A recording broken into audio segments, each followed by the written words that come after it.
काय? हे झाड आहे हा. आणि एवढा विस्तार आहे त्याचा. हा. 10 फूट म्हणजे 8 वर्षाचं झाड म्हणजे दोन्ही बाजूला 3-3 फूट तरी वाढला असणार. वाढलंय बरोबर. हम्म. आणि इथे इथे ड्रीप आहे. हो. हम्म. ते एवढंच जागा भिजवतं. हे. म्हणजे त्याच्याभोवती वीजभर जागा भिजवतं. आणि झाडाची पूर्ण एनर्जी हम्म. तिथे मुळे डेव्हलप करण्यात जाते. ओके. आणि ती मुळे डेव्हलप होईस्तोवर परत पाऊस येतो. म्हणजे बरोबर. झाडाचा फ्रुटिंग होण्याच्या ऐवजी रूट झोन डेव्हलपमेंटमध्ये एनर्जी जाते. आणि ह्याला नवीन पालवीला फुलं येतात. तर नवीन फुलं अजिबात येतच नाहीयेत. ऐकतेच सांगते मी तुम्हाला. तुम्ही प्रेमाने पाणी घालत राहिलात तर पहिली पानं गळतच नाहीत. बरोबर. हा, आणि पानं गळली तर नवीन शूट येत नाही.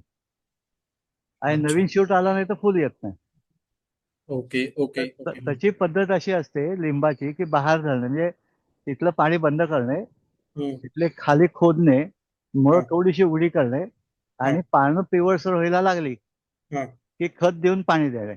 मग त्याला ओके. नवीन नवीन फुलोरा येतो. नवीन फुटवे येतात आणि त्या फुटव्याबरोबर कळ्या येतात. दुसरं तुम्हाला करण्यासारखं असतं.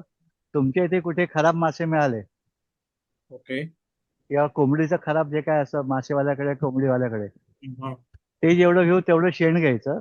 हा. त्याच्यात ते 2 दिवस मुरवायचं हा. आणि ते लिंबाला घालायचं आळं खोदून. ओके तसंच ओके. घातलं तर कोंबड्या, उंदीर, कुत्रे उकरतात. हा. हा. हळद करून घालायचं. हा. आणि शेणात किती घातलं क्वांटिटी मध्ये? किती शेणात साधारण? की दर 15 दिवसांनी घातलं तरी चालेल. त्याला मांस खूप आवडतं फणसाला आणि लिंबाला. अच्छा. हं? आणि ठीक आहे. जांभळाचं जे आहे ते जांभूळ कलम लावले का बी पासून आपोआप आलंय? कलम कलम लावलाय.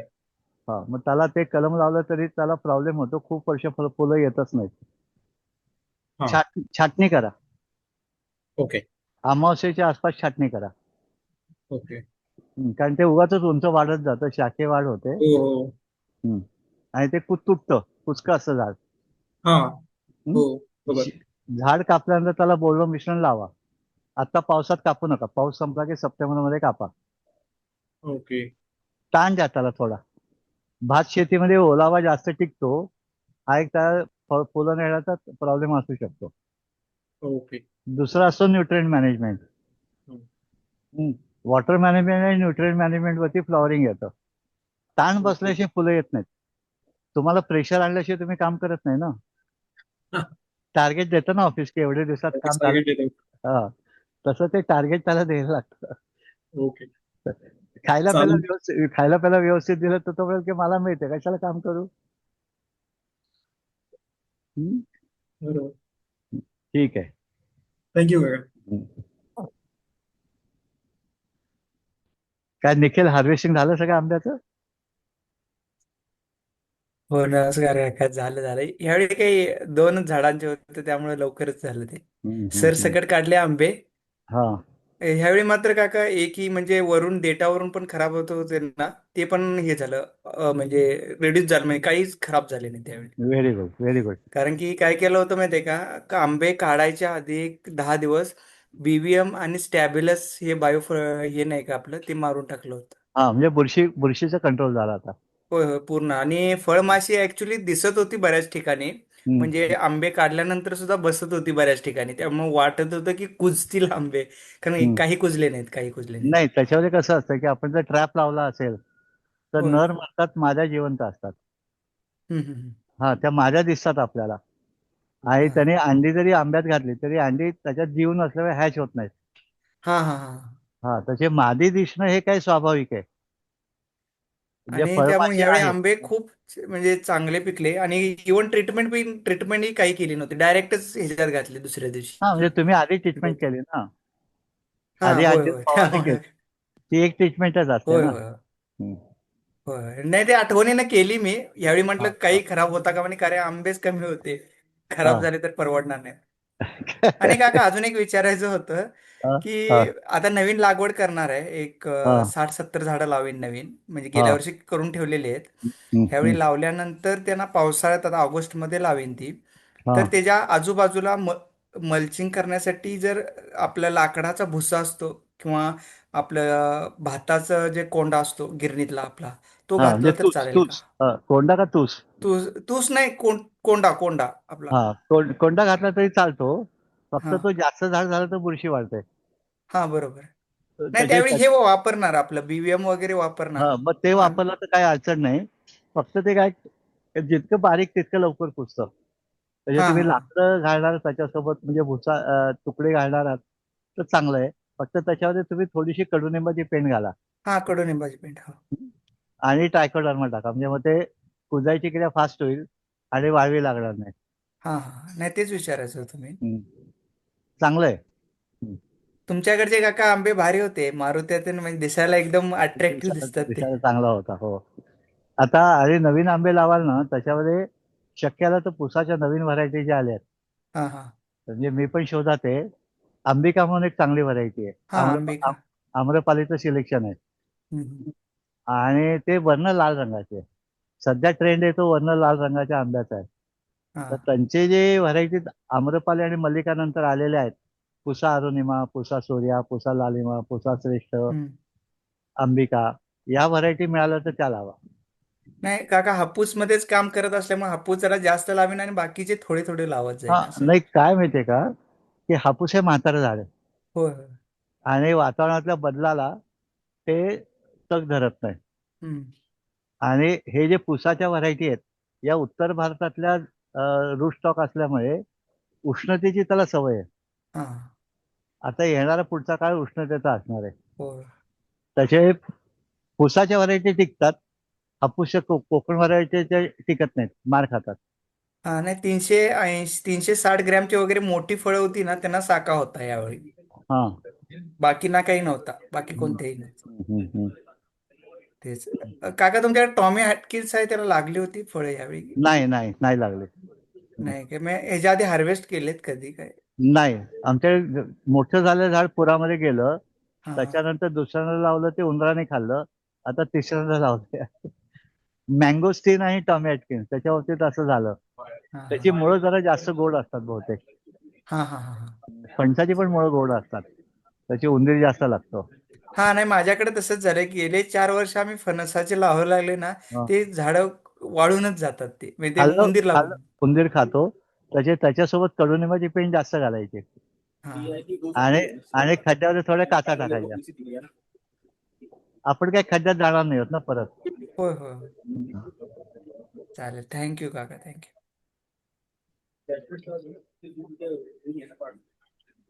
ओके. सगळ्यांना नमस्कार. आपलं हे जो आहे गप्पा हा विषय जो आहे, हा गप्पा राजकीय नाहीत, सिनेमाच्या नाहीत. सध्या जगामध्ये चाललेल्या कुठल्याही शेती आणि पर्यावरण सोडून कुठल्याही गप्पा आपण मानणार नाही आहोत. आणि मी माझे जे काय अनुभव ते सांगणार आहे. मी म्हणजे काही तज्ज्ञ नाही किंवा शास्त्रज्ञ नाही. त्याच्यात चुका असू शकतात. ते फक्त लक्षात ठेवा की भट काकाने सांगितलं म्हणजे ते 100% सत्य असं नसतं. आणि प्लीज त्यांचे माईक चालू आहेत त्यांनी माईक बंद करा, कारण गाडीच्या हॉर्नचे आवाज येतात किंवा कोणतरी बोलतं आणि आपल्याला गप्पा मारायचे, दुसऱ्याची बोलणी ऐकायची नाही आहेत. तुम्ही प्रश्न विचारायला पूर्ण पूर्ण परवानगी आहे. फक्त ते प्रश्न शेती आणि पर्यावरणाच्या संबंधी असावेत. आत्ता प्रश्न विचारायच्या आधी, अ, आता आपण परत पुढच्या महिन्यात भेटणार आहोत, तर आत्ता जे काही चित्र भारतामध्ये दिसतंय किंवा मांडलं जात आहे, त्याच्यामध्ये अल निनो आणि तापमान, आणि अल निनो येऊ न येऊ त्याच्या आधी भारताची अ, तापमान वाढ ही जगातल्या सगळ्यात जास्त आहे. याचं कारण भूगर्भातलं पाणी संपलंय. तर आपल्या सगळ्यांची जबाबदारी, आपल्या शेतातलं पाणी जर आपण बोरने किंवा विहिरीने उपसत असू, तर ते पाणी परत भरणे आपली जबाबदारी आहे. तरच पृथ्वी थंड होईल आणि तरच आंबे आणि भाजीपाला चांगला येईल. तर पृथ्वी थंड करणं म्हणजे पाणी जमा करणं. आणि शेती करत असताना जल, जंगल, जमीन ही शेतीची सपोर्टिंग टीम आहे. त्या सपोर्टिंग टीमचा पण विचार करणं, म्हणजे मधमाशीचा विचार करणं. फक्त पिकाचा विचार करू नका. आज इराण युद्धामध्ये कुवेतमधनं येणारा आपल्याला गॅस कमी होणार आहे. उद्या आपण स्वयंपाक कशावर करणार तेही विचार करा. तर आपल्याला शेतामध्ये जळण, औषध, अन्न आणि पावसाचं प्रमाण कमी असल्यामुळे कंद वर्ग पिकांना फोकस करा आणि कंद पिकांची उत्पादकता कशी वाढेल याचा विचार करा. कारण कंद पीक जे आहे, 1 किलो कंद लावले तर 2 किलो नक्की होतात, किती वाईट परिस्थिती असो. पण 1 किलो ज्वारी पेरली आणि तिला अनुकूल वातावरण मिळालं तर ज्वारी काही मिळणार नाही, कडबा मिळेल. किंवा भाताचंही तसंच होईल. भात तयार झाला आणि पाऊस पडला तर भात जाईल. पण कंदामध्ये काही ना काहीतरी मिळत राहतं आणि त्याला कीड आणि रोग नसतात. तसे आपल्याला येणाऱ्या काळामध्ये आपल्याला जे काही आपलं फूड बदलणार आहे त्याच्यामध्ये पहिलं असणारे कंद पिकं आणि दुसरं असणारे इन्सेक्ट. येणाऱ्या काळामध्ये आपल्याला ते दिसेलच की भारतामध्ये जमिनीची टक्केवारी कमी होते, पाण्याची गुणवत्ता बदलत चालले. जे काही पाणी आहे ते खराब झालंय. जिथे साखर कारखाने तिथल्या सगळ्यांच्या विहिरींचं पाणी खराब झालंय, बोरचंही पाणी खराब झालंय. तसे ते पाणी जाऊन पीक घेतलं तर ते पीकही खराब होते, त्याची गुणवत्ता खराब होते. तर आपल्याला जास्तीत जास्त रेन वॉटर हार्वेस्टिंग करायचंय. पडणारा पाऊस आपल्या विहिरीमध्ये जिरेल का आणि विहिरीला खराब झालेलं पाणी त्याच्यातनं चांगलं होईल का, हे काम आपल्याला करायचं आहे आणि त्याची सुरुवात आपण केली पाहिजे. कारण हे वर्ष जे आहे ते उलटसुलट जरी मुद्दे असले तरी पावसात मोठे खंड हे सगळ्यांना मान्य आहे आणि त्या खंडामध्ये आपल्याला प्रोटेक्टेड इरिगेशन करण्याची सोय असली पाहिजे आणि आपल्या शेतातली माती अडवण्यासाठी बांध बंदिस्ती केली पाहिजे. ते सगळ्यांनी कृपया प्रयत्न करा. आपलं जिथे जिथे शक्य आहे, आपण जर विहिरीतनं 1 तास पंप चालवत असो तर निदान 2 तास पाणी जिरेल याची काहीतरी व्यवस्था करा.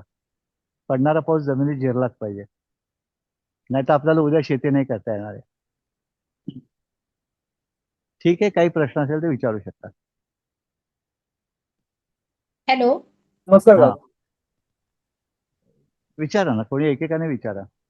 हॅलो सर, माझं नाव धनश्री. हा. मी शिरूर तालुक्यात राहते. हा. आमची सध्या आता जांभळं चालू आहेत, पण उन्हामुळे ते हिरवे असतानाच गळून पडतात आहेत. हा, म्हणजे त्याचा अर्थ तुम्ही जमीन ओली नाही केली. हा हा सर. जमीन ओली नाही केली. नाही, रोज पाणी चालू आहे ठिबकनं. तेच तुम्ही सांगतोय. आता त्याने पहिल्यांदा प्रश्न विचारला ना, हा. ठिबक झाड आहे किती वर्षाचं झाड जांभळं लागतात म्हणजे? 7 वर्ष झाली, 8 वर्ष झाली, 8. 8 वर्ष आणि त्याला बाटलीने दूध देत आहे. म्हणजे ठिबकचं पाणी किती जाणार आहे? तुम्ही ठिबकचं किती आम्ही रोज रोज सोडतोय दिवसभर. मान्य मान्य ना. हा. हे जे मी तुम्हाला मगाशी इथे चित्र काढलं हे जांभळाचं झाड आहे हा. आणि हा त्याचा घेर आहे. ठिबक 2 आहेत का 5 आहेत का 10 आहेत? नाही, एक एकच ठिबक आहे. एक एकच ठिबक आहे, म्हणजे एक ठिबक आहे. या ठिबकचं पाणी पडलं किती तासाला? 4 लिटर 8 लिटर? ते नाही सांगता येत सर मला. म्हणजे तुम्ही ठिबक काय लावलं तुम्हाला माहिती नाही. ठीक आहे, हायेस्ट आपण 8 लिटर पकडतो. तर 8 लिटर पाणी इथे पडते दररोज. आणि इथे जे मुळं आहेत त्याच्याभोवती 1 वीत माती ओली आहे, ही बाकी सगळी माती कोरडी आहे. अच्छा. आणि ही कोरडी असल्यामुळे ह्याच्यातनं मुळातनं काही शोषण होत नाहीये आणि त्याच्यावर ते शोषण न झाल्यामुळे झाड पहिलं फळं गाळतं, पुढच्या वर्षी फळं आणू. ही जमीन जोपर्यंत ओली होत नाही तोपर्यंत बॅक्टेरिया डेव्हलप होत नाही आणि बॅक्टेरिया झाडाला अन्न पुरवत नाही. तर तुम्ही ह्या सगळ्या जमिनीवरती पाईपाने पाणी मारलं तरी चालेल, मायक्रो स्प्रिंकलर लावला तरी चालेल, इजेट लावला तरी चालेल. जी मुळं आहेत जिथे जिथे ती भिजली पाहिजे जागा. कारण यावर्षी गेल्या वर्षी एवढंच तापमान होतं का जास्त तापमान आहे? आपण जांभळाचं झाड कोरडवाहू समजते मान्य, पण तेव्हा जे पाणी होतं ते 10 फुटावर. आता पाणी किती फुटावर आहे? तुमच्या बोरचं पाणी किती फुटावर आहे? हॅलो हा, बोला ना, बोरचं पाणी किती फुटावर आहे? सर, ऍक्च्युली माझे मिस्टर बघतात हे सगळं, त्याचा एवढा अंदाज नाहीये मला. आपण मी सांगतो तुम्हाला, अंदाज तुमचा हा, नसेल हा, तरी. सांगा. आता हा. बोरचं पाणी किमान 200 फुटावर गेलेलं आहे. हा. हा, आणि पूर्वी 10 फुटावर होतं तेव्हा पाणी देण्याची गरज नव्हती. हा. आणि तुम्ही लहान बाळाला पाणी देताय तसं पाणी देताय ठिबकने, ते झाडाला पुरत नाहीये. आणि आता झाड 2 दिवस झाले सर, आम्ही पाईप केलेत, म्हणजे आपले छोटे पाईप टाकलेत, जास्त पाण्यासाठीच टाकलेत ते. हा, हा. आता जास्त पाणी एका जागी देऊ नका. पावसात अच्छा. पाणी जसं पडतं तसं द्या आणि शक्य झालं तर स्प्रिंकलर लावा, म्हणजे झाड पण भिजेल, म्हणजे हवेमधली आर्द्रता वाढेल. हवेतली आर्द्रता वाढली म्हणजे उष्णता कमी झाली म्हणजे फळं गळणार नाहीत. कारण इकडच्या भागामध्ये टेम्परेचर आता 39-40 आहे. हा. आणि हा तुमची अपेक्षा झाडाने फळं गाळू नयेत. तुम्ही कुठे राहता 40 तापमान झाल्यावर? पंख्याखाली का उन्हात? नाही, पंख्याखालीच. हा, शक्य असेल तर एसी मध्ये, हो नाही तर कूलर मध्ये. आणि झाडाचं हो. पाणी उन्हात. मग त्याच्यातलं पानातलं पाणी संपलं की तो पहिलं काय करेल? पानं गाळेल, फळं गाळेल, म्हणजे आपली गरज कमी करेल.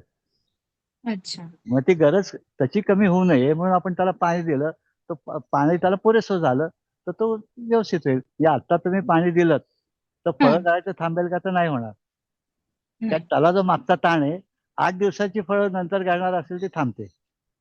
अच्छा. मग पण कसं पाणी द्यायचं सर आता? मायक्रो स्प्रिंकलर लावा किंवा इजेट लावा तिथे. Micro speaker, micro sprinkler. Sprinkler, हा, वरनं हा, पाणी पडतं. वरनं पाणी उडतं, म्हणजे कारंज्या सारखं पाणी उडतं. हो हो हो. आणि ते त्याला साधारण स्प्रिंकलर 10 फूट 15 फूट डायमीटरचे मिळतात. 2 लावले की तुमचं 8 ते 9 वर्षाचं झाड आहे, म्हणजे त्याचा हा. खालचा घेर जो आहे तो साधारण 10 ते 12 फूट झालाय व्यास सावलीचा. हा. मग तो तिथे आणि भिजला पाहिजे सगळा. आणि सर आतापर्यंत इकडे 2दाच पाऊस पडलाय, तो पण थोडाच. हवा खूप सुटते त्याच्यामुळे सुद्धा फळं खूप गळतात आता मग सध्या.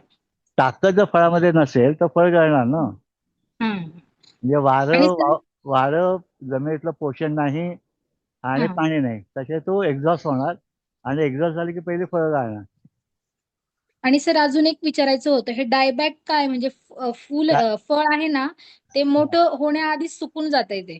हा, म्हणजे तिथे काय होतंय की झाडाचं ते 2 मिस कारणं सांगितले ना, की त्याच्यामध्ये तुमचं पोषणच होत नाहीये. पोषण होण्यासाठी जमिनीमध्ये ओलावा लागतो, कारण तो ओलावा बॅक्टेरियाला मिळतो आणि बॅक्टेरिया अन्न तयार करून झाडाला देतात.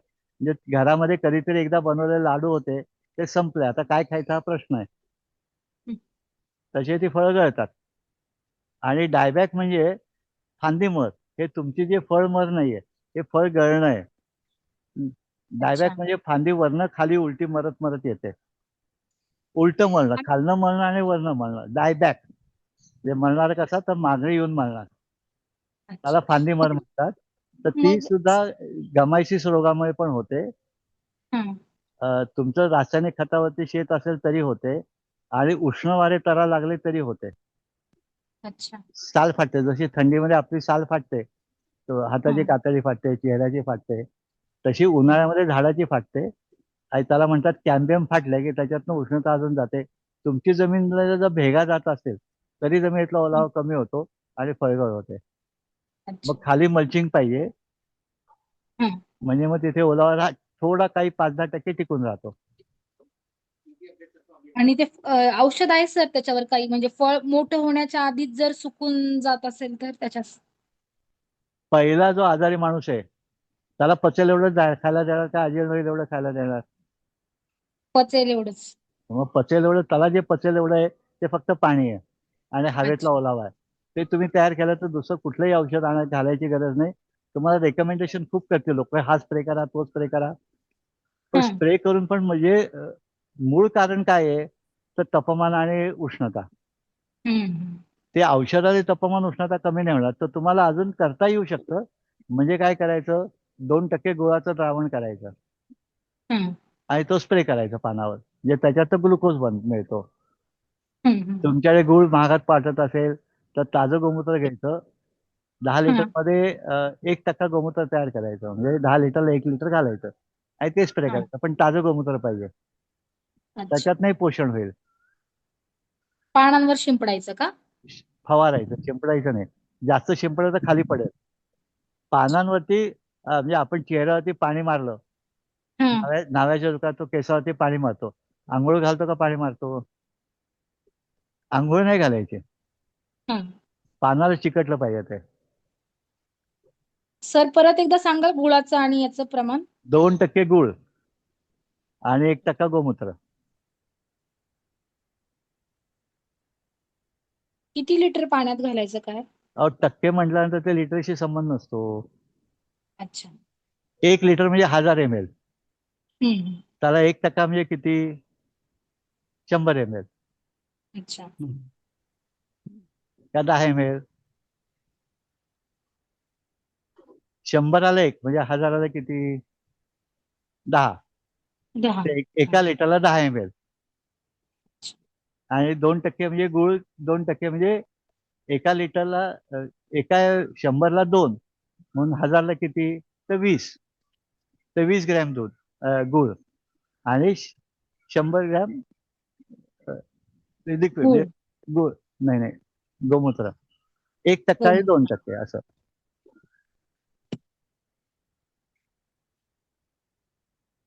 चालेल सर, थँक्यू. ओके, अजून कोणाचा प्रश्न आहे? नमस्कार काका, मी अजिंक्य बोलतोय. बोला. श्रीगोंदा तालुक्यातून बोलतोय. हा आमच्याकडं आधी विहिरीचं पाणी एकदम असं नारळासारखं गोड लागायचं.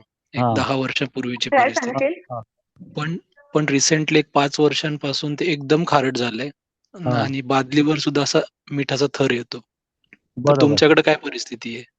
आणि हे आम- काय कसं टॅकल करायचं आहे? आमच्याकडे परिस्थिती अशी आहे की आमची काळी माती नसल्यामुळे आणि आमच्याकडे भरपूर पाऊस असल्यामुळे केशाकर्षणाने हम्म, आलेलं मीठ वाहून जातं. नंबर 1. ओके. नंबर 2, आम्ही जमिनीत मीठ घालत नाही, म्हणजे खत घालत नाही. हम्म, आणि पडणारा पाऊस जो सॉफ्ट असतो, सॉफ्ट वॉटर म्हणतात त्याला, आणि मीठ तयार हा, झालं म्हणजे बरोबर. हार्ड वॉटर तयार झालं. Hard water. याची 2 कारणं असतात.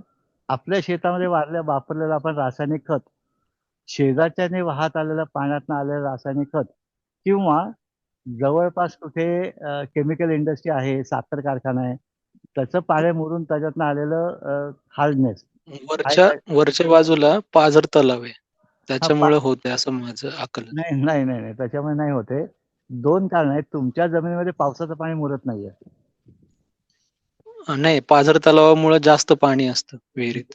म्हणजे तेच मी सांगतोय, हो. केशाकर्षणाने 4 वरती येत आहेत, आणि ते सॉफ्ट हम्म. होण्यासाठी पावसाचं पाणी जमिनीत मुरलं पाहिजे.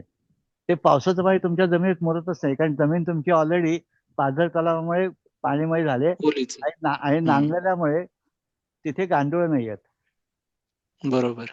आणि रासायनिक खत घातल्यामुळे त्याचा पीएच बदललाय. पाण्याचा पीएच चेक करा. हम्म. हं? त्याच्यामध्ये तुम्हाला ऑप्शन खूप काही नसतात, पण जांभळाची लाकडे टाकली तर हे थोडं कमी होईल. आणि पावसाळ्यामध्ये पाणी उपसा आणि लांब कुठेतरी बाहेर टाका. ओढ्यात टाकतो आम्ही पाणी, पण हा, एवढा म्हणावा असा फरक नाही पडत. सध्या नाही, तर खूपच तुम्ही तुम्ही खारट झालंय. तुम्ही पावसाळ्यात टाका असं म्हणतोय मी. हो. तुम्ही इतर वेळेस टाकत असाल. नाही, पावसाळ्यात इतर वेळेस पाणीच नसतं. मग असं नाही झालं पाहिजे. ओके, झालंय खूप. हा. तुमच्या वरच्या बाजूला जिथून पाझर तलावाकडे पाणी येतं, तिथे झाडं किती आहेत? झाडं कमी आहेत. आत्ताच गव्हर्नमेंटनी तोडलीत. पूर्ण तलाव साफ केलाय. नाही, तुमच्या पूर्ण जागेत तलाव साफ केला. तुमच्या जागेत झाडं किती आहेत? बांधायला आहेत. काय? चिंचेची आहेत. म्हणजे चिंच, आंबे, लिंब. चिंच परत ऍसिडिटी वाढवणार आहे. विहिरीजवळच आहे ती. हा, मग ते ऍसिडिटी वाढणार. चिंचेचा पाला हम्म. तिथे खाली पडू देऊ नका, पडलेला गोळा करून बाहेर टाका. त्या चिंच हम्म. Acidic already. हम्म. तर तिथे काय करा तुम्ही, जर शक्य असेल तर तुमच्या शेतामध्ये ताक द्यायच्या पेरा, ओके.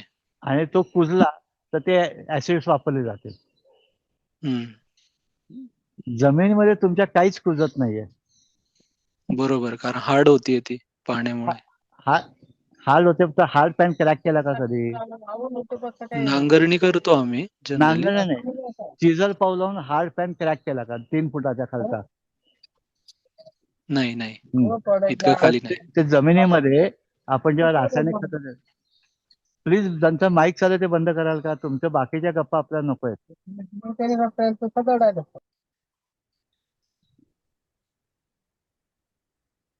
तर आपण हा, जेव्हा बोला सर. रासायनिक खत देतो आणि ट्रॅक्टर चालवतो, तर माती ती दबली जाते, आणि केशाकर्षणाने मातीतले क्षार वरती येतात, आणि ते क्षार एक मातीच्या खाली एक लेअर तयार करतात. त्याला म्हणतात हार्ड पॅन. हा हार्ड पॅन असतो, तो क्रॅक करायला लागतो, कारण वरचं पाणी खाली जिरत नाही त्याच्यामुळे.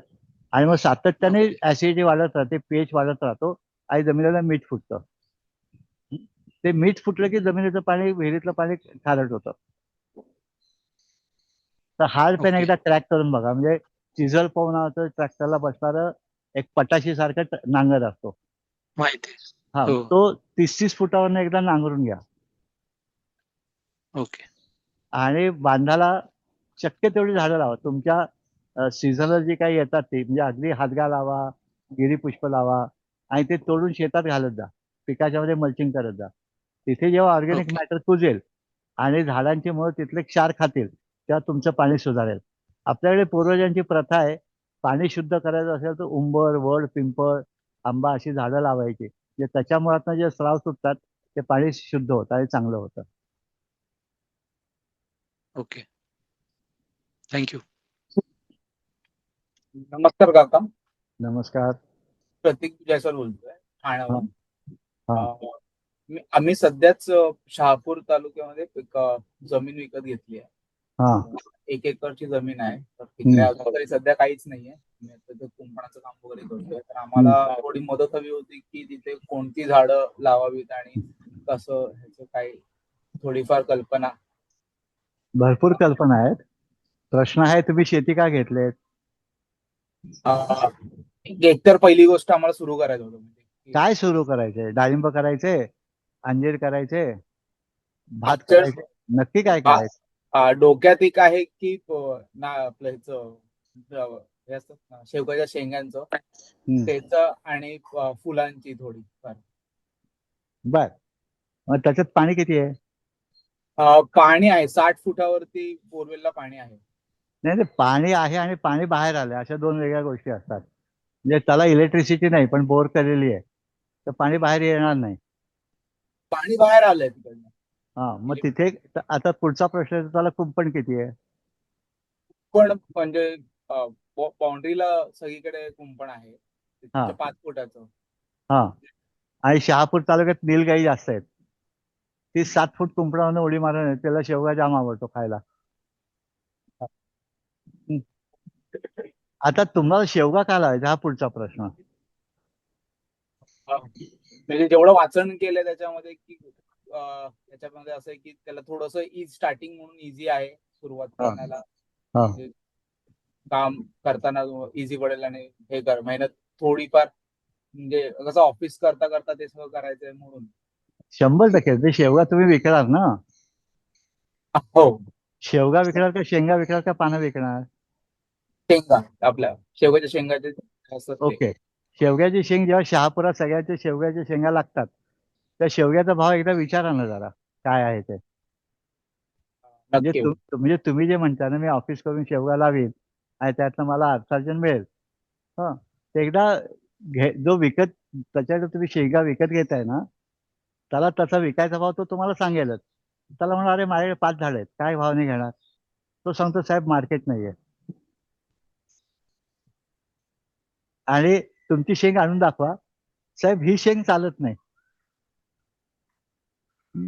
तसे तुम्ही पहिलं कन्फर्म करा की कुठली शेंग चालते आणि भाव काय आहे.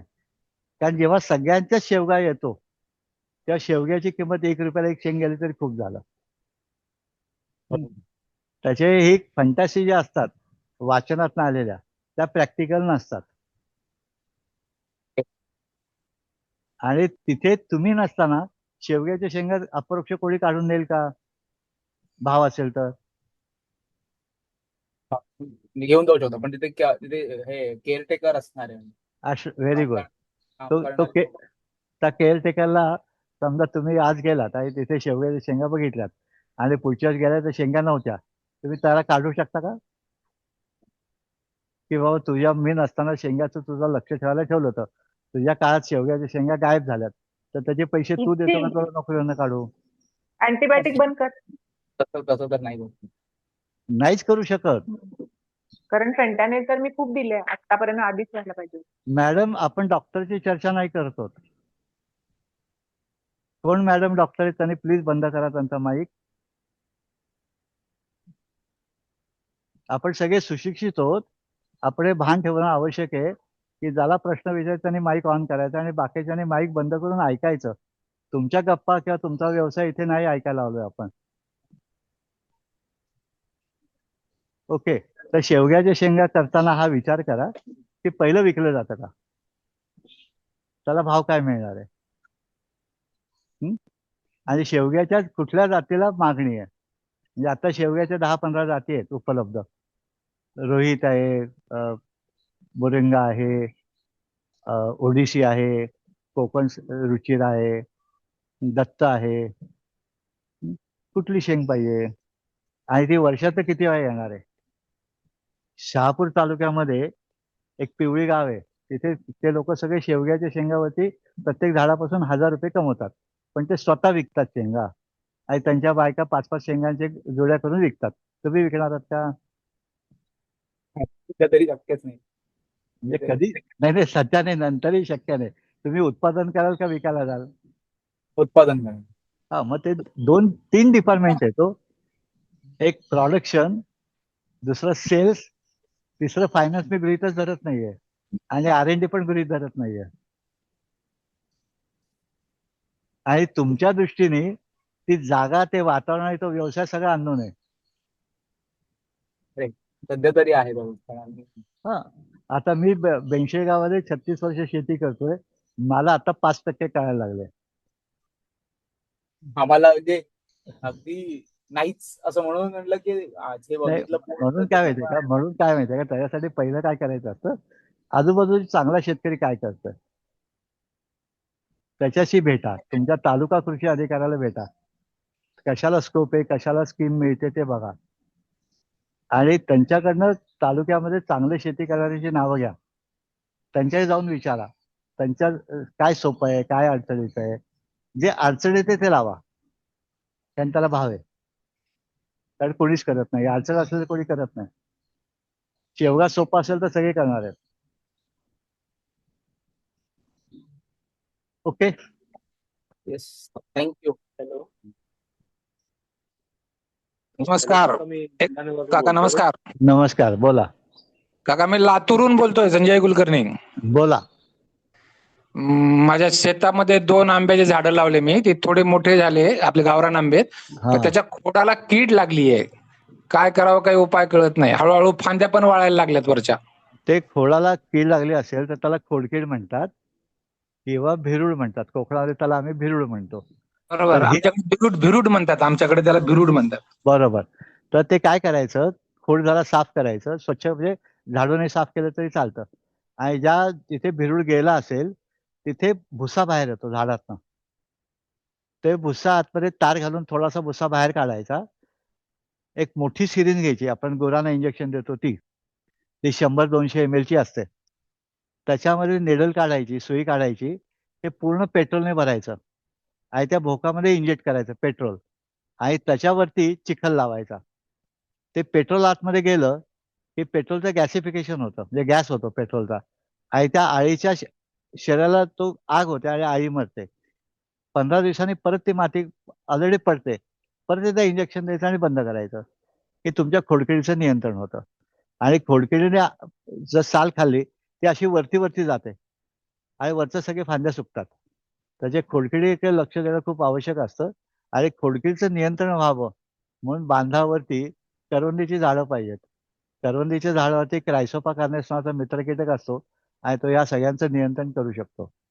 आपण फक्त आपली झाडं ठेवतो किंवा पीक ठेवतो आणि बाकीचे फालतू जंगल आहे असं गृहीत करून काढून टाकतो, विशेषतः करवंद. तर हे पेट्रोल करून तुम्ही त्याचं नियंत्रण करू शकता.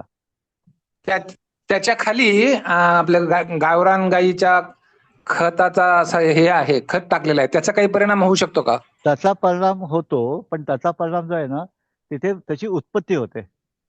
पण खरं म्हणजे स्टेम बोरर जो आहे त्याची खोडामध्ये तो अंडी घालतो, शेणखत घालत नाही. शेणकाईमध्ये जे असतो ते हुमणी घालते, व्हाईट ग्रब ज्याला म्हणतात, किंवा नारळाचा सोंड्या भुंगा, गेंड्या भुंगा, हे त्याच्यात अंडी घालतात. तुमच्याकडे नारळ नाही आहे, त्याच्या शेणकाईचा काही तिथे संबंध येणार नाही. हुमणीचा संबंध येईल, पण हुमणी मुळं खाते, खोडाला भूक नाही पाडत. प्रत्येकीचं खाणं वेगळं आहे आणि प्रत्येकीचं कामही वेगळं आहे.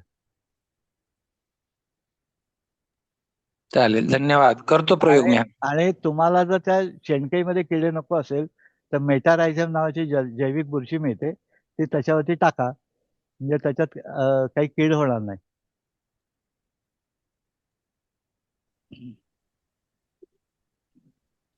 नमस्कार काका. थँक्यू. बोला, काय प्रश्न आहे? नमस्कार. आमची रायगड अगदी किल्ल्याच्या जवळच 3 एकर जमीन आहे. रायगडच्या कुठल्या बाजूला, म्हणजे कुब्बे कुठल्या, आपल्या- कुब्बे शिवथर? महाडवरनं येताना जो रस्ता लागतो ना, हो हो. तिथेच. अगदी तिथलेच एक 10 किलोमीटर आधी रायगडच्या जमीन आहे 3 एकर. तर जमिनीला पाणी लागलेलं आहे सगळं आहे. तर माझ्या डोक्यात विचार होता की तिथं फार्म हाऊस टाईपच बांधून काय असं आपल्याला शेतीतनं उत्पादन वगैरे घ्यायचं नाहीये. पण एक असं शांत असं ठिकाण स्वतःचं असावं, थोडीशी शेती असावी, झाडं असावी. तर तुम्ही काय सजेस्ट कराल नवीन हे करायचे? कुंपण वगैरे तर सगळं ते पुढचा विचार. पण माझ्या डोक्यात अजून असं होतं की काहीच आपण रासायनिक काहीच वापरायचं नाही. प्लस अगदी घराची सुद्धा बांधकाम करताना काहीच त्याच्यामध्ये मी मॉडर्न इन्फ्रास्ट्रक्चर काहीच वापरणार नाही असं माझ्या डोक्यात आहे. तर तुम्ही काय सजेशन द्याल? मुळामध्ये शांत राहण्यासाठी घर बांधायला शांतता असायला लागते. बरोबर, आणि ते घर जे आहे, तुम्ही जर मातीचं घर बांधलं त्याला मेंटेनन्स खूप असतो. बरोबर. त्याला उंदीर लागतो, घुशी लागतात, वाळवी लागते. त्याचा बांधकामाचा खर्च जो आहे तो नॉर्मल सिमेंटच्या बांधकामाच्या तिप्पट असतो. हं. आणि ह्याला मेंटेनन्स जास्त असतो, म्हणजे शेणाने जमीन सारवायला लागते. तर हे घर बांधताना तुम्हाला जे फार्म हाऊस करायचं आहे, तर फार्ममध्ये हाऊस जे 2 हाऊस असतात. एक म्हणजे घर म्हणजे हाऊस आणि मराठीमध्ये हाऊस आहे. म्हणजे हं, मला काहीतरी करायची हौस आहे. तर बरोबर, ते तर त्या प्रत्येकाची कॉस्ट असते. तर बरोबर. हे सगळं करण्याकरता मला उपभोग घ्यायचा आहे घर बांधून छान. तर संन्याशाची गोष्ट आहे. ऐकली का ती कधी गोष्ट? नाही सांगा. एक संन्यासी साधना करायला गेला हं, आणि हं. साधना करताना त्याला ऊन लागायला लागलं म्हणून त्याने झोपडी बांधली आणि तो तिथे राहायला लागला. मग तिथे त्याचे काय भाकरी, भात-बीत असेल ते खायला उंदीर यायला लागले. मग त्याने उंदीर जावेत म्हणून मांजर आणली. मग मांजर आणली, त्याला दूध पाहिजे म्हणून गाय आणली आणि मग हे सगळं सांभाळायला बायको आणली. बायको आ आणली. आणि आणि साधना गेली बाजूला. बाजूला. तर बरोबर. तुम्हाला शांत राहायचं असेल तरी 3 गोष्टी लागतात. एक म्हणजे वेळ पाहिजे. हो. दुसरं तिथे वीज पाहिजे. ती सौर ऊर्जेची करायची का रेग्युलर वीज घ्यायची हा तुमचा प्रश्न. आणि पाणी पाहिजे. आणि हे बरोबर, तिन्ही केल्यानंतर या तिन्हीची मेंटेनन्स असते. वीज कधी बरोबर, जाते, घराची भिंत कधी पडते, घराला रंगरंगोटी करायला लागते. बरोबर, आणि तिथे मी जाणार आहे, तर माझ्या अपरोक्ष तिथे घर सांभाळायला कोणतरी लागतो, केअरटेकर. बरोबर. आणि तो केअरटेकर तुम्ही नसताना बऱ्याच ठिकाणी अशी रचना आहे, की केअरटेकर मला भाड्याने देतो. हं, हं, आणि हं. आणि तुम्ही जाताना फोन करून जाता केअरटेकरला, "अरे, मी उद्या येतोय, सगळं साफ करून ठेव." तर उद्या तो गिऱ्हाईक घेत नाही. बरोबर. हं. तर त्याच्यामुळे तुम्ही कधीही न कळता जाऊन तिथे तुमचं घर जर व्यवस्थित असेल, तर तुमचा केअरटेकर खूप छान काम करतोय. आणि हं, हं, तिथे हं. गेल्यानंतर मी शांतपणासाठी गेलोय. मग तुमच्यावर पत्नी येणार का? मला नाही चहा पाहिजे, ते कॉफी आमचं पाहिजे. आमचं गाव सुद्धा तिथेच आहे जवळ. अगदी मान्य आहे 3-4 ना. किलोमीटरवरतीच. हां. म्हणजे 4 किलोमीटर जाऊन येऊन मला चहा नाश्त्याची सोय करायला जमेल का? नाही, नाही पैशाचं पण काहीच हे नाही, कन्सर्न नाहीये. नाही, नाही अगदी पैशाचं नाही हां, म्हणत आहे मी. पैशाचं नाही म्हणत आहे. तुम्ही तिथे जिवंतपणाने जाणार असाल, तर हां, हां. तुम्हाला असं वाटतं, की आपण जरा अरे चहा पिऊया रे, कोण रे चहा दे. ते 3 किलोमीटर फापलं जाऊन चहा आणणार आहात का हा प्रश्न आहे. नाही, नाही सगळं बनवायला काहीच त्रास नाही. फक्त हां. ते ह्याचं पण एवढं मनावर घेऊ नका, की काय जास्त खर्च होतोय किंवा काय. फक्त मला झाडांविषयी जरा आता हे आता तुम्ही मुद्द्यावर आलात. हं, की तुम्हाला तिथे न्यूसन्स न व्हावी अशी झाडं पाहिजेत, का बरोबर. आंबे नारळ पाहिजेत? नाही, नाही, नाही. काही उत्पादन आपल्याला त्याच्यातनं अगदी कमवायचं आहे वगैरे अशातला काही भाग नाही. मातीला नाही तुम्ही अगदी कमवा नाही तर कमवू हां, नका हा तुमचा प्रॉब्लेम आहे. बरोबर, त्या मातीला होणारी झाडं जी आहेत, रायगड जिल्ह्यामध्ये होणारी झाडं आहेत, बरोबर. त्याच्यामध्ये पानगळ जास्त आहेत. असाणा, साग, ऐन अशी पानगळ झाडं जास्त आहेत. बरं. आणि करंज, जांभूळ, आंबा हं, हं. अशी कमी आहेत. कमी आहे. बरोबर. तर तुम्हाला तिथे जर चांगलं छान राहायचं असेल आणि त्रास नको असेल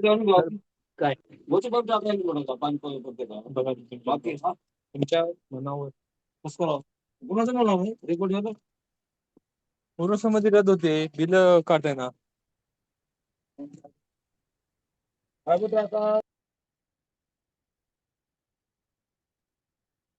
तर तिथे सुगंध पसरणारी झाडं, हं, बकुळ, हं. सुरंगी अशी झाडं लावली तर कोणी त्याची चोरी करणार नाही हं, हं, हं, आणि हं. तिथे गारवा राहील आणि वातावरण सुगंधी राहील.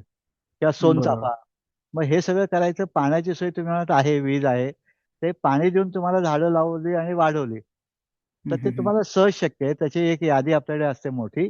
तुमचं क्षेत्र ओके. किती आहे आणि तुम्हाला नक्की काय करायचं याच्याप्रमाणे ती झाडं बदलतात. आणि ठीक तुम्हाला आहे. त्याच्यासाठी एक खूप छान आहे, आयकॉस नावाचं एक वेबसाईट आहे. आयकॉस्ट. आयकॉस ओके. केतकी आणि मानसी घाटे आणि केतकी करंदीकर या दोघींची ती साईट आहे. आणि त्या साईटवरती रायगड जिल्ह्यातल्या पोलादपूर तालुक्यात कुठली झाडं चांगली होतील, त्यातली सदाहरित कुठली आहेत, त्याच्यातनं काय मिळतं, अशी सगळी नोंद आहे त्याच्यामध्ये. म्हणजे तुम्हाला तिथे ती झाडं लावता येतील. हम्म, हम्म, हम्म, हम्म. आणि ती झाडं पण तुम्हाला तुमच्या माणगावमध्ये नर्सरी आहेत किंवा हम्म, हम्म. दापोलीमध्ये नर्सरी आहेत, तिथून तुम्हाला झाडं मिळतील. विद्यापीठाची पण नर्सरी आहे. बरोबर. पण आता आता आमचं एक चिपळूणला सुद्धा घर आहे ना, हम्म. तर तिथं आम्ही जागा 4च गुंठ्याची आहे. 4 गुंठ्यातच घर सुद्धा बांधलेलं आहे आणि चारी बाजून घराच्या झाडं सुद्धा लावली. पण ते नारळ वगैरे आम्ही लावले होते, म्हणजे घर बांधलं होतं 20 वर्षापूर्वी. पण ते नारळ फार एवढ्या जवळ आलेत ना, ते आता जाता येता फक्त बघायला लागते की डोक्यात पडतात का काय. म्हणजे फार्म हाऊस बांधताना हाच विचार करायचा की बाबा आपल्याला फक्त ते झाडं मिळाली पाहिजेत, काय त्याच्यातनं नारळ मिळालं पाहिजे असं नाही. ते चांगलं सुद्धा दिसलं पाहिजे, सेफ सुद्धा असलं पाहिजे, मातीला सुद्धा चांगलं पाहिजे, आपल्याला थंडावा पण भेटला पाहिजे. असं सगळं. पैशाचं काहीच कन्सर्न नाही. अगदी तिकडं कोटी 4 कोटी नारळ असले तरी पण नारळ तुम्हाला थंडावा देणारच नाही. बरोबर. हम्म. आता थंडावा कोण देईल? ज्याला सदाहरित झाडं पानं येतो, म्हणजे हिरवगार वर्षभर झाड राहतं ते. बरोबर. हम्म. आणि बागेमध्ये असलेलं सिंचन बरोबर. आणि तुमच्या पेरीफेरीवरती असलेली झाडं की जी आतमध्ये गरम वारा आणणार नाहीत. बरोबर. आता तुम्ही जे नारळाचं उदाहरण दिलं चिपळूणचं, हम्म. काय होतं, तुम्ही नारळ लावलेत तेव्हा रस्ता तेवढा मोठा नव्हता किंवा बाजूला बरोबर. कोणी आलं नव्हतं. आता बरोबर. रस्ता मोठा झाला आणि माझे 2 मित्र आहेत पुण्याला, तर त्यांना दरवर्षी नारळ पडून लोकांना जी जखम होते त्यासाठी 20-25 हजार रुपये खर्च येतो. आणि पुणे महापालिका झाड तोडू देत नाही. काय बोलायचं. हम्म. मग कोणाच्या डोक्यात पडला, कोणाच्या गाडीवर पडला, हे कोणाचा नारळ आहे? आता त्यांचा आधी बंगला होता, नंतर त्यांनी बरोबर. वरती वाढवलं, सगळे रस्ते झाले, नारळ तिरका झाला आणि तो बाहेर वाढला, लोकांच्या डोक्यात पडतो. बरोबर. आणि नारळ चढून नारळ काढणारे कोणी उपलब्ध नाहीत.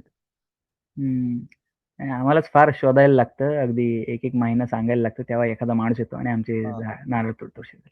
हा. आणि मग त्याच्यामध्ये एक हे असते, एका 10 नारळाच्या 1 नारळ त्याचा बरोबर. किंवा पैसे काय असेल ते. नारळामागे 500 रुपये वगैरे असं घेतात. हा. म्हणजे मध्ये क्लिप फिरत होते, तो नारळ घेणारा म्हणजे नारळ पाडणारा ऑडी गाडीतनं येत होता. त्याचा व्यवसायच होता की शहरातल्या लोकांचे नारळ पाडून द्यायचे. आणि त्याला डिमांड होते, जसं तुम्ही मला शोधायला लागतं, कारण माणसं नाही. तसे ते म्हणजे हा दुसरा मुद्दा की आपण जे झाडं लावणार आहोत त्याचं आपल्याला कॅनॉपी रिस्ट्रिक्ट करता येईल का? झाडं फांद्या तोडता येतील का? त्यासाठी माणूस मिळेल का? बरोबर. तसे सुरुवात करणं कल्पना खूप छान आहे आणि जरूर इम्प्लिमेंट करा. नक्कीच. माणसं मिळतात. हो सर. Thank you sir. नमस्कार काका. मी आदित्य वरकर बोलतोय बुलढाण्यावरनं. बोला. माझा म्हणजे आमच्या इकडे जवळपास आता तूर, सोयाबीन, हरभरा आणि गहू असे पिकं आहेत. आणि सध्या माझ्याकडे जवळपास 80 ट्रॉल्या शेणखत आहे. 80 काय ट्रॉल्या शेणखत आहे? शेणखत आहे 80 ट्रॉल्या भरून. आणि पुढच्या हिवाळ्याच्या दरम्यान म्हणजे हिवाळ्यात पीक काढल्यानंतर, तूर वगैरे काढल्यानंतर आम्ही ते टाकूया शेतात. त्याच्यावरती म्हणजे जास्तीत जास्त डिकम्पोज होईल आणि नंतर शेती टाकल्यानंतर जास्तीत जास्त त्याचा म्हणजे उपयोग होईल आपल्याला. तर त्याच्यासाठी काय करता येईल त्या शेणखतावर प्रक्रिया? तुमच्याकडे बागायती आहे का जिरायती आहे? बागायती. पाणी आहे. पाणी आहे ना तुमच्याकडे भरपूर? हो. हा, मग ते कंपोस्ट एक पीठ करा. त्याच्या नाडेप कंपोस्टिंग नावाचा प्रकार असतो. तुमच्याकडे ऑलरेडी तुमच्या शेणखत उपलब्ध आहे. आता ते शेणखत जमिनीमध्ये टाकून जमिनीची सुपीकता वाढवा आणि त्याच्यावर पिकं घ्या. तुम्ही ऑलरेडी घेताय, तूर घेताय, जमिनीचं पीक चांगलं होत आहे, कारण जमिनीत शेणखत पण आहे आणि त्याचे तुरीमध्ये ते प्रोटीन्स पण चांगले येणार. तुम्हाला शेणखत काय करायचा हा प्रश्न पडलाय, हा मला आश्चर्य वाटतं, कारण आमच्याकडे शेणखतच शेणखतावर म्हणजे जास्तीत जास्त म्हणजे डिकम्पोज कसं करता येईल त्याला, याच्यासाठी डिकम्पोज करण्यासाठी तुम्हाला नाडेप आहे, नाडेप कंपोस्ट आहे. दुसरं त्याच्यावरती तुम्ही ट्रायकोडर्मा वापरून त्याचं कंपोस्टिंग फास्ट करू शकता. बरोबर. हा, वेस्ट डिकम्पोजर, ट्रायकोडर्मा हे टाकून त्याची कंपोस्टची गती वाढवू शकता. पण त्याच्यासाठी तुम्हाला बरोबर. पद्धतशीरपणे जसं गांडूळ खताचं युनिट करतात तसं युनिट करून त्याच्यामध्ये शेणखत म्हणजे लेबर असेल तर तुम्हाला ते करता येईल. किंवा तुम्ही सरळ तुमची शेण जिथे टाकताय त्याच्यावरती ट्रायकोडर्मा मधनं टाकत जा आणि त्याच्यावर एक स्प्रिंकलर लावा. म्हणजे काय होईल, ओलावा तयार झाल्यानंतर ते बॅक्टेरिया वाढतील, गांडूळ वाढतील, त्याने लवकर कुजेल. ओलावा कमी पडला की कुजायची क्रिया कमी होते किंवा बंद होते. आणि ओलावा जास्त झाला तरी सुद्धा कुजायची क्रिया बंद होते. कारण कुजताना मॉइश्चर पाहिजे आणि तापमान पाहिजे. बरं. आणि तर मग हे जे पीक आहे तूर सोयाबीन याच्या हिशोबाने आमच्या इकडे समजा बुलढाणा प्रदेश आहे, तर त्या हा. हिशोबाने जर गांडूळ खत टाकलं आपण याच हा. करून प्लांट करून समजा तर कसं हा. राहील? ते गांडूळ खत टाकून शेतात गांडूळ तयार नाही होणार. नाही नाही, गांडूळ खत तयार करून आपण एका प्लांटवर तयार करून नंतर शेतात टाकल्यानंतर कसं राहील? उत्तम राहील. पण तुम्हाला शेती पीक घ्यायचं असेल तर पिकासाठी उत्तम, पण जमीन सुपीक करायची असेल तर जमिनीसाठी उत्तम नाही. तर तुम्हाला काय करायचं, तुमच्याकडे एवढी शेण तयार होते म्हणजे गुरं किती आहेत? विकत घेतले सर काही, आणि 40 ट्रॉल्या जवळपास घरचं होतं आणि बाकी 50-60 आम्ही विकत घेतली. नाही नाही, 40 टॉला घरचं होतं म्हणजे ट्रॉली खत शेण तयार व्हायला गुरं किती आहेत? गुरं 60-70 गायी आहेत आमच्याकडे, गीर गाई. मग त्याचं गोबर गॅस का नाही करत? बघावं लागेल आता सर, सांगून तुम्ही तुम्ही गोबर गॅस केलात तर गोबर गॅसची सलरी ते खतच तयार झालेलं मिळेल तुम्हाला. हो हो हो. आणि त्याच्या बदल्यात मध्ये ऑलरेडी तुम्हाला गॅस मिळेल ज्याच्यातनं तुम्ही वीज पण तयार करू शकाल उद्या. हो हो हो. घरचा स्वयंपाक सोडून वीजही तयार करू शकाल. त्याची युनिट मिळतात आता. 30-40 गुरं असणं हे श्रीमंतीचं लक्षण आहे. हो हो. आणि तो पाहिजे ते करू शकतो. त्या शेणापासून, त्यांच्या मुतापासून तुमची सगळी जमीन सुपीक होईल, गोबर गॅस तयार होईल. सुरेश वाघदरे नावाचे ग्रस्त होते, त्यांनी छोटे छोटे गोबर गॅस युनिट केले ते आणि मोठी टाकी बांधून त्याच्यावर शेण टाकून ते स्टररने फिरवायचे आणि मड पंपाने शेताला द्यायचे. तुम्हाला शेतामध्ये चर मारून त्याच्यातही शेण टाकता येईल आणि ते जागेवर नंतर कुजेल. तुम्हाला काही करायची गरज नाही. बरोबर. आणि सलरी गोळा करायची, टाकी बांधायची, मड पंपाने शेतात डिस्ट्रीब्यूट करायचे किंवा ट्रॉलीमध्ये टाकायचे टाकीमधनं आणि ट्रॉली शेतात फिरवायचे ट्रॅक्टरने. 40-50 गुरे म्हणजे तुमच्याकडे ट्रॅक्टर असणार. हो, ट्रॅक्टर आहे. हा. आणि ज्याच्याकडे ट्रॅक्टर त्याच्यात ट्रॉली असणार. तर ट्रॉलीमध्ये टाकी ठेवायची आणि त्याच्यात सगळं सलरी भरायची आणि ती शेतात पाईप उघडायचा वॉल आणि सोडून द्यायचं. तर तुम्ही मगाशी बोलले की वर्मी कंपोस्ट हे म्हणजे एक पिकाची म्हणजे वाढ करते, पण मग जमिनीचा पोत सुधारणं आणि पिकाला पोषण देणं हे 2 गोष्टी वेगळ्या आहेत का? 2 वेगळ्या गोष्टी आहेत. जमीन सुपीक करायची असेल तर जमिनीमध्ये कुजलं पाहिजे आणि पिकाचं पोषण करायचं असेल तर कुजलं तयार दिलं पाहिजे. तुम्ही गहू खाता का पोळी? डिकम्पोज करून डिकम्पोज केल्याशिवाय पिकाला खाताच येणार नाही ना. तुम्ही गहू खाता का पोळी खाता? पोळी. पोळी. गहू कशा करताय? पोळी करण्यासाठी मॅटर, म्हणजे घरामध्ये साठा कशाचा असणार? गव्हाचा. आणि पोळ्या कधी असतील तर आपल्याला आत्ता जेवायला किती लागतील तेवढ्या. तर तसं जमिनीमध्ये साठा करायचा असेल, जमीन चांगली सुपीक करायचं असेल तर जमिनीमध्ये चर मारून त्यात शेण टाकलं पाहिजे, तुमच्या शेण एवढा असेल तर. आणि खत करून पिकाला दिलं पाहिजे. पिकाला फायदा शेणखताचा उत्तम आहे आणि शेणखतापेक्षा गांडूळ खताचं उत्तम आहे. पण शेणखत दिलं की 3 वर्ष पुरणार आहे आणि गांडूळ खत दिलं की 1 सीझन पुरणार आहे. कारण रेडी टू इट जेव्हा तयार होतं तेव्हा त्याची सेल्फ लाईफ कमी होते. बरोबर. लीच आउट वगैरे होण्याची शक्यता. लीच आउट नाही होत. सेंद्रिय शेत कधी लीच आउट होत नाही, कारण त्याचं फिक्सेशन होतं. बरं. त्याच्या फिक्सेशनला किती दिवस लागतात सर मग? कंपोस्टिंग व्हायला निसर्गात 3 महिने लागतात, ओलावा असेल तर. आणि एकदम धो पाऊस पडला किंवा वावरी पाऊस झाला तरी त्याच्यावर काही फरक पडतो? तुम्ही राहता कुठे? लीच आउट होण्यासाठी मी बुलढाणा. बुलढाण्यात पाऊस किती पडतो? धो आणि शेणखत वाहून जाईल एवढा पाऊस पडतो?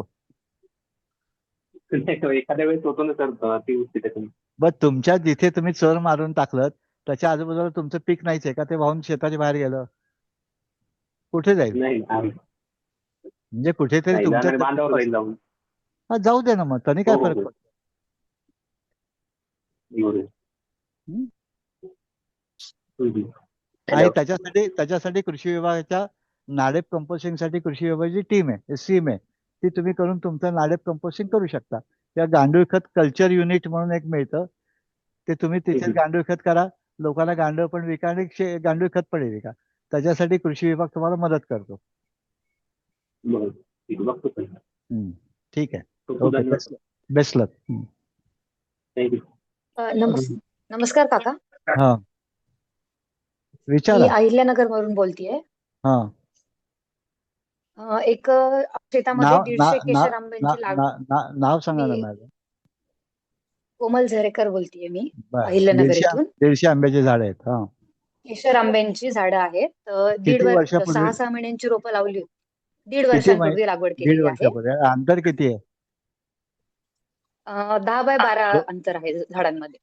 बर बर.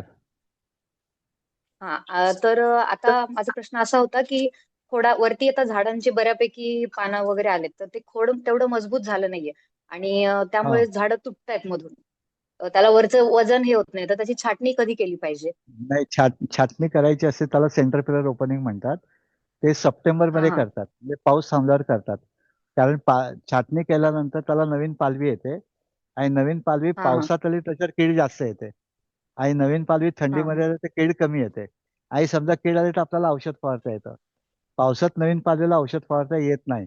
त्याची झाडाची छाटणी करताना हा सप्टेंबर मध्ये आणि ती अमावस्येच्या जवळपास करायची, म्हणजे कीड कमी लागते. हं?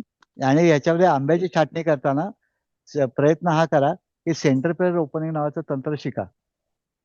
हं? कारण तुम्ही ओके. आंब्याची लागवड एकतर खूप जवळ केलेली आहे, त्याचे हा हा तुम्हाला छाटणीचं तंत्र शिकायलाच लागणार आहे आणि त्याच्यासोबत पोषणाचं तंत्र शिकायला लागणार आहे. कारण फांद्या तोडल्यात तर झाडाचं बँक बॅलन्स फांदीमध्ये असतो, तो गेल्यानंतर झाडाला बँक हम्म. बॅलन्स संपल्यामुळे अन्नसाठा परत द्यायला लागतो आर्टिफिशियली. तो द्यायचं पण शिकून घ्या, कारण तुमची लागवड घन लागवडीमध्ये गेलेली आहे. हा. या खत नियोजन कसं करू शकतो आपण या संदर्भात? तुम्हाला हा सल्ला कोणी दिला एवढ्या जवळ लावा हा? त्यांना विचारा. Actually okay. कारण तुमच्या झाडाच्या फांद्या तुटतायत, याचा अर्थ तुमचं खत नियोजन व्यवस्थित नाही आणि तुम्हाला तिथे पाणी जास्त हा होतंय, त्याच्या फांद्यांचं वजन होतंय, पानांचं वजन होतंय, त्या फांद्या सगळ्या आकाशाकडे न जाता जमिनीकडे झुकल्यात.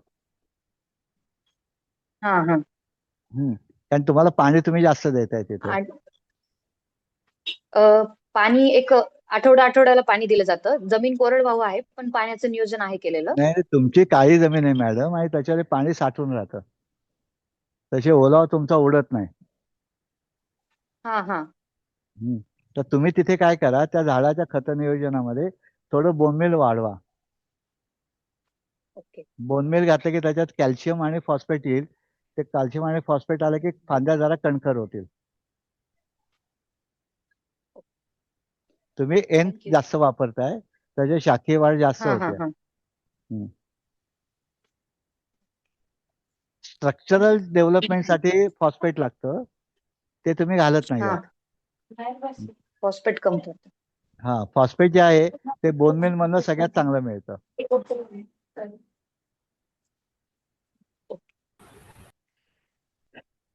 नमस्कार काका. वर्धा.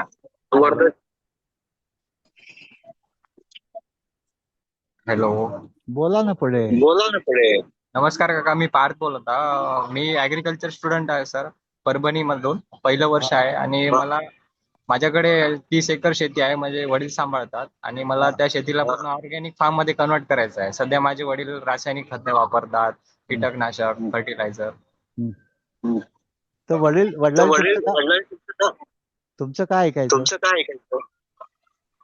मला आता पुढे जाऊन मला शेती सांभाळायची आहे सर, ते मला ऑर्गॅनिक फार्म मध्ये कन्वर्ट करायचे पूर्ण. पण ते म्हणजे आता तुझ्या ताब्यात दिलीच नाही ना. मी वडिलांना सुद्धा लिंक पाठवली होती सर झूमची, पण ते काय अडचणीमुळे जॉईन करू शकले नाही. हा, नाही हरकत नाही. ल- बोला. लक्षात हे घ्या की आपल्याला सेंद्रिय शेती करायची असेल तर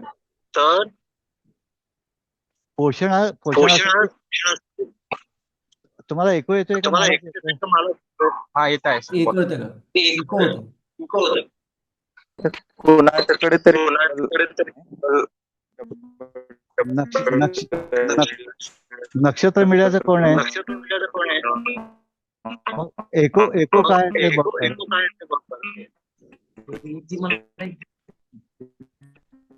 ऐकायला येते तुम्हाला?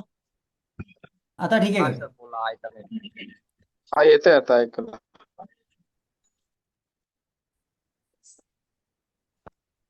तर पोषणाचा सिद्धांत जो असतो ते पोषण आणि संरक्षण हे जेव्हा आपण नैसर्गिक घटकांपासून करतो त्याला सेंद्रिय शेती म्हणतात. म्हणजे मी शेणखत वापरलं, कडुनिंबाची पेंड वापरली, कडुनिंबाचा अर्क कीड नियंत्रणासाठी वापरला, तर ते त्याला कष्ट जास्त असतात आणि कष्ट कमी करण्यासाठी रासायनिक खत वापरलं जातं आणि त्याची जमीन खराब होते आणि पीकही खराब होतं.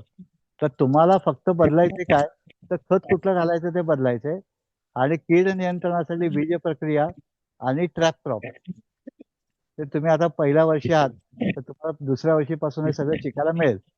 त्याला म्हणतो आपण कंपॅनियन क्रॉप, ट्रॅप क्रॉप आणि इंटरक्रॉप असे तिन्ही केलं तर पेस्टचं नियंत्रण होतं आणि जमिनीची सुपीकता वाढवली म्हणजे कडधान्यासारखी पिकं लावून तर बाकीची खतं घालायला लागत नाहीत.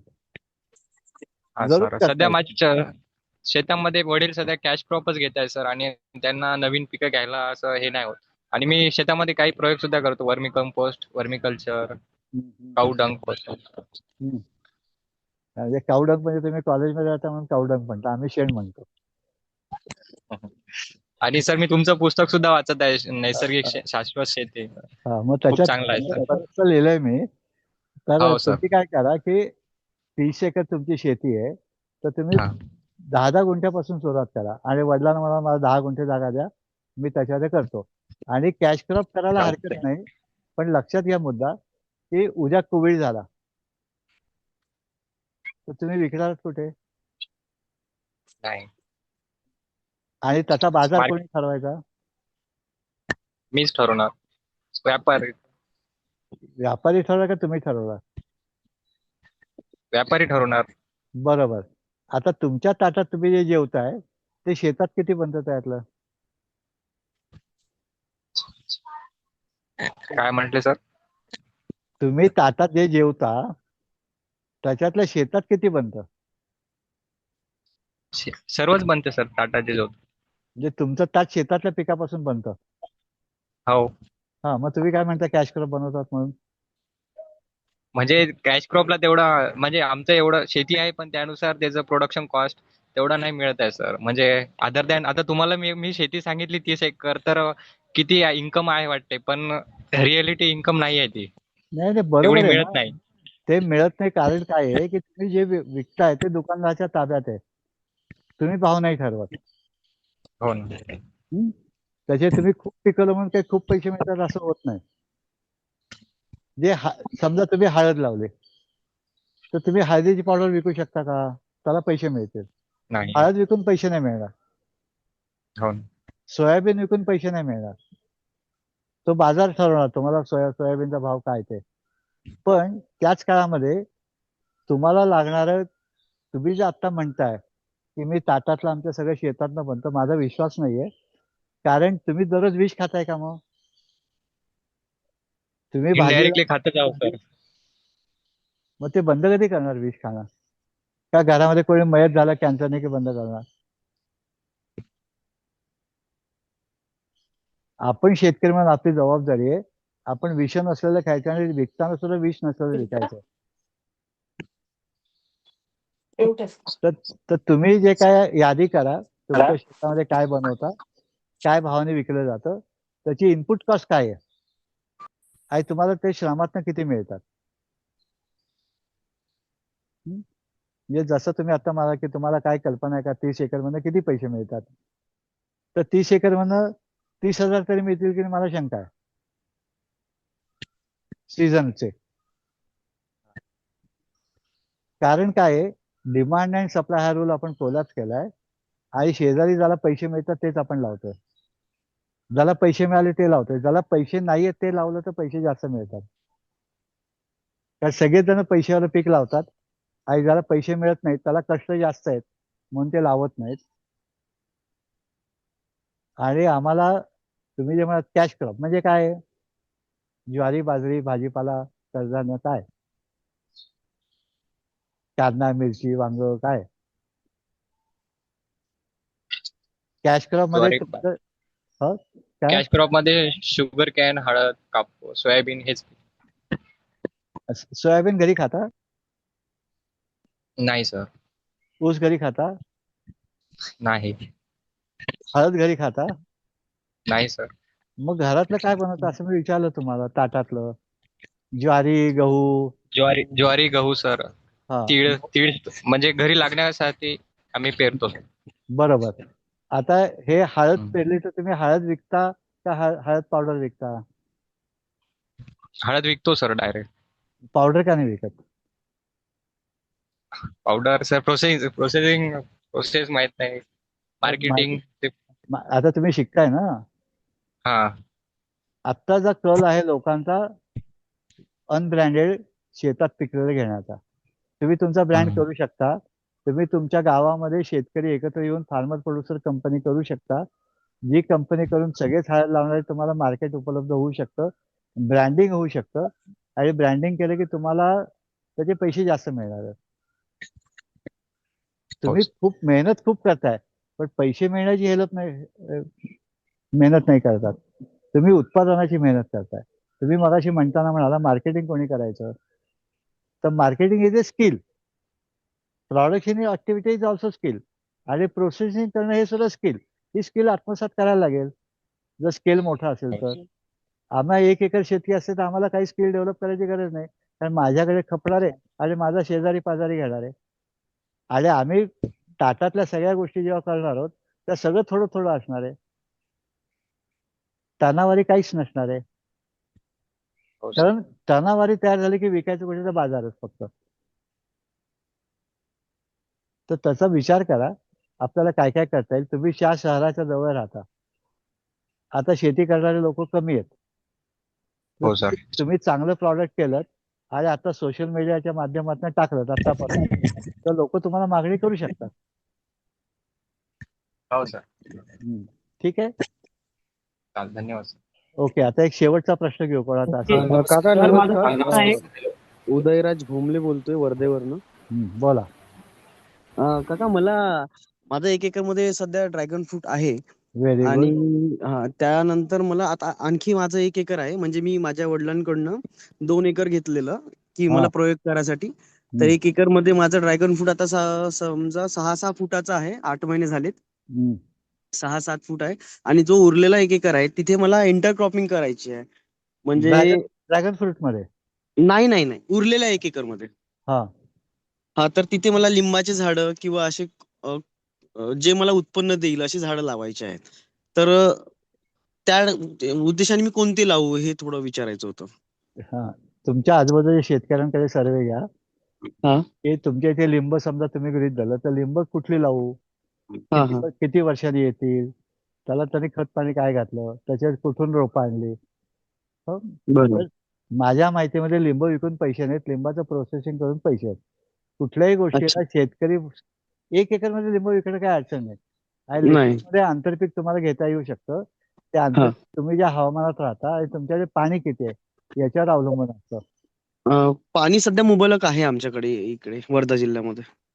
कारण वर्धा जिल्हा हा खूप उष्णता असलेला जिल्हा आहे. त्या उष्णतेला टिकणारी पिकं जे लिंब तुम्ही निवडलं ते उत्तम आहे कारण ते उष्णता घेणार आहे. दुसरं कुठलं पीक घेता येईल याचा विचार करा. अच्छा.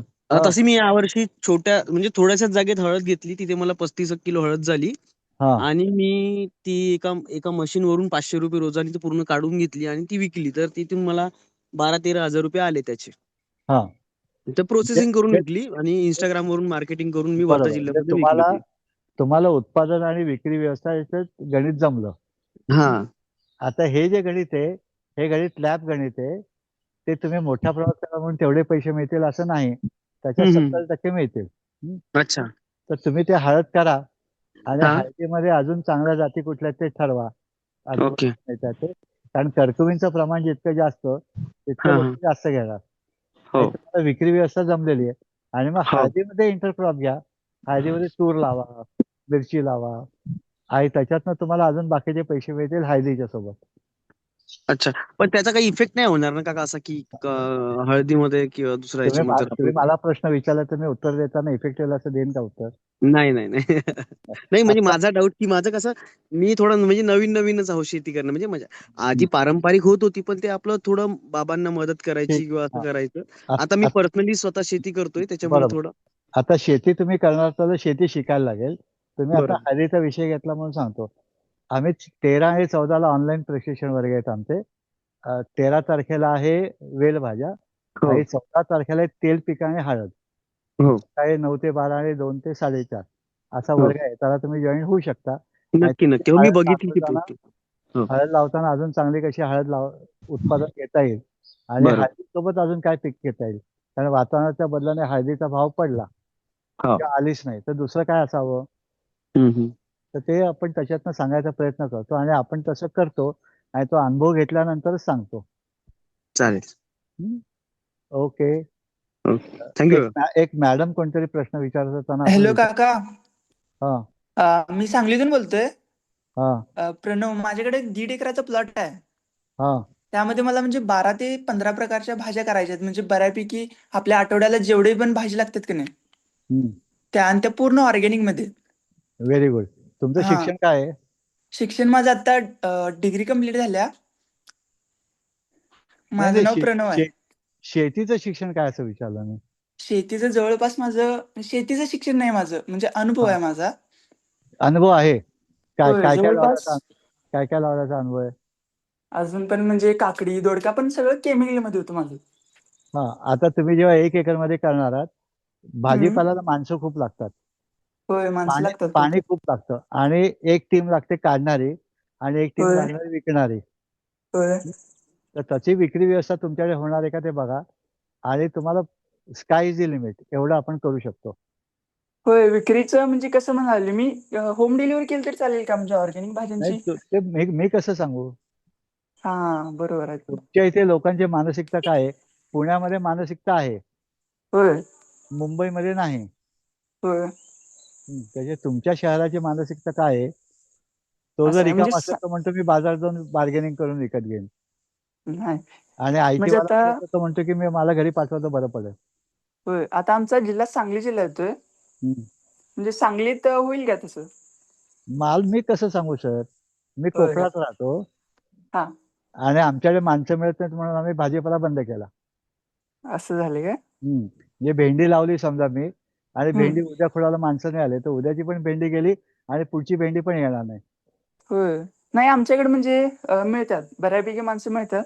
करेक्ट. मग ते करून बघा आणि होय, विकून बघा. आधी मार्केटला सर्वे घ्या की कोण ओके. घेणार आहे, आम्ही घरपोच देऊ, कुठली भेंडी पाहिजे, कुठलं वांग पाहिजे, कुठलं दुधी पाहिजे, गोल पाहिजे का लांबडा पाहिजे, तसं हम्म. लावा आणि मग विका.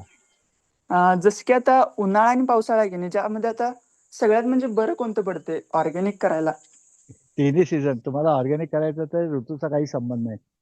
असं नाही का, म्हणजे उन्हाळ्यात कीटकनाशक जास्त लागतात आणि पावसाळ्यात फंगीसाइडची बुरशी तुम्ही तुम्ही तसं नसतं. हम्म. आपण उन्हाळ्यातलं पीक पावसात लावलं तर केळी जास्त होते. उन्हाळ्यात लावलं तर केळी येत नाही. म्हणजे भाजीपाल्याबद्दल पण असंच होईल काय? हो हो सगळी बद्दल असंच आहे. असंच आहे काय? आम्हाला जास्त पैसे मिळतील म्हणून आम्ही उन्हाळ्यात परसबी लावतो किंवा पावसात होय परसबी लावतो आणि त्याला कीड लागते कारण ती थंडीची आहे. होय ठीक आहे. याचे आपले वर्ग असतात ते माहिती करून घ्या आणि मग धाडस करा. होय, चालेल की. म्हणजे मी कसं डेली व्लॉग करतो, म्हणजे मार्केटिंगसाठी मला वाटते की माझ्याकडे मी विकू शकतो असं.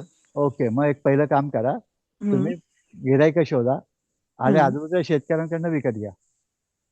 असं आहे का? आणि मग किती विकलं जाते बघा आणि मग स्वतःच्या शेतात प्रयोग करा. एकदा म्हणजे प्रयोग ट्राय करून बघितलं तर होऊन जाईल, नाहीतर मग ते काय आपलं करा ना. प्रयोग करा ना. मी येऊ शकत नाही ना प्रयोग करायला. होय, बरोबर आहे. हं? सगळ्यांना धन्यवाद. अ, थँक्यू सर. आपण थांबा जरा माझं होऊ दे. आपण वेगळ्या प्रकारची प्रशिक्षण घेत असतो.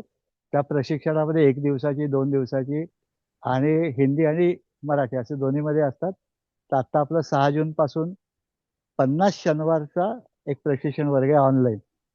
त्याच्यामध्ये तुम्हाला शेतीची बेसिक माहिती सगळी मिळू शकते आणि 1-1 दिवसाचे ऑनलाईन आणि ऑफलाईन असे वर्ग असतात. तर निसर्ग मित्रशी कनेक्ट राहा.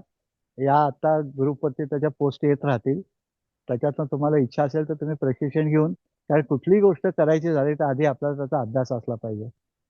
तो अभ्यास नाही झाला तर आपण वेडं धाडस होईल आणि पैसाही जाईल आणि त्याच्यातनं आपल्याला फ्रस्ट्रेशन येईल. त्याच्यासाठी पहिली गोष्ट प्रत्येकाची जाणीव करून घ्या. मी साधा मोबाईल घ्यायचा आला तर 10 दुकानात फिरतो कुठला घ्यायचा बघायला. तर हे जो काय अभ्यास करायचा तो अभ्यास करा आणि मग धाडस करा. शेती एवढा आनंद दुसरा कुठल्याही व्यवसायात नाही. आणि क्रिएटिव्हिटी आणि ऋण हे आपल्याला फेडता येण्याची संधी शेतीमध्ये आहे. तर जरूर शेती करा, चांगली करा, अभ्यास पूर्ण करा. आता एक शेवटचा प्रश्न काढा, आपल्याला मर्यादा आहे. आपण झूमचा विशेष स्लॉट विकत घेतलेला असतो, तो बंद करायला लागतो. हॅलो काका, रायगड मधून बोलतोय, मयुरेश जैसपाळ.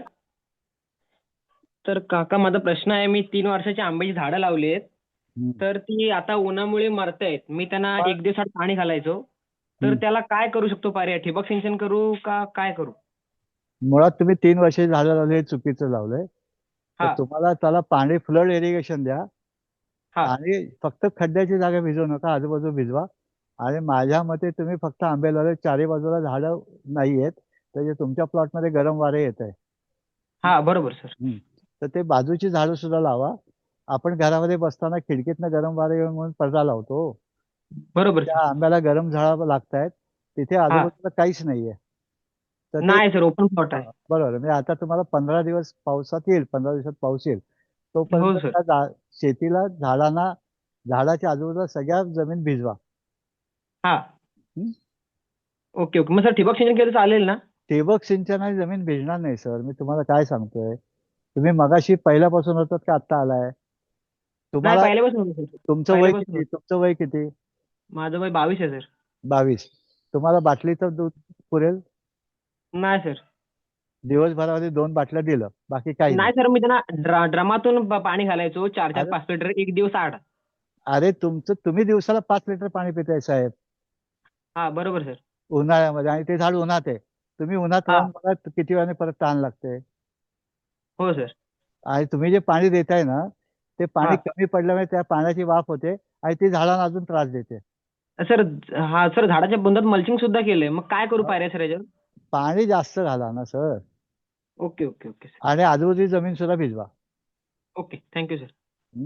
ओके. हॅलो सर, एक शेवटचा प्रश्न. Hello hello. आता माझा प्रश्न असा नाही, मला फक्त आहे ना एवढंच विचारायचं होतं की तुम्हाला रस्त्याचं कसं भेटू शकतो.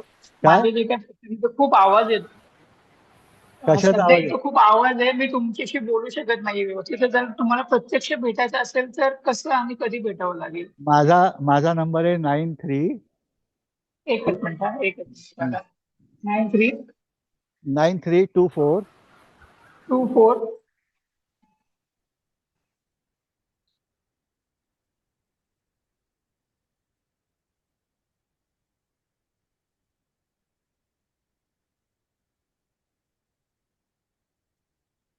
हा माझा नंबर आहे.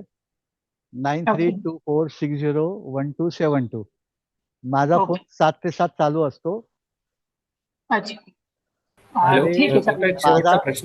माझा दगडाचा व्यवसाय हा शेती आहे आणि शेती सल्लागार आहे. माझा एक कार्यक्रम मी फुकट करत असतो, म्हणजे प्रत्येक प्रश्न तुमचे फुकट देणं असं नाही.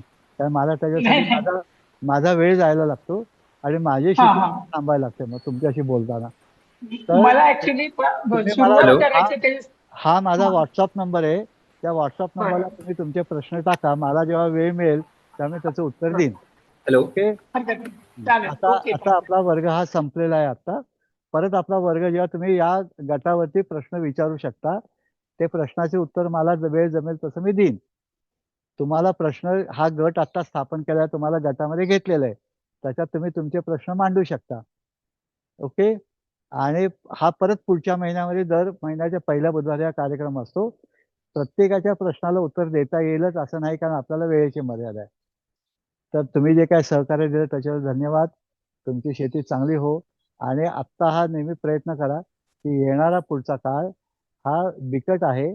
मला माझ्या शेतातलं पाणी, जमीन आणि पीक कसं सांभाळता येईल आणि त्याच्यातनं उत्पादकता कशी वाढवता येईल.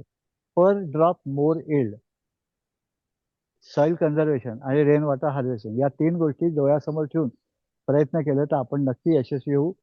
आणि आपल्याला ते विकणं ही समस्या एखाद्याच येऊ शकते, कारण जर सगळ्यांनीच एकच पीक घेतलं तर विक्री ही समस्या येऊ शकते. थँक्यू. बेस्ट लक.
हॅलो.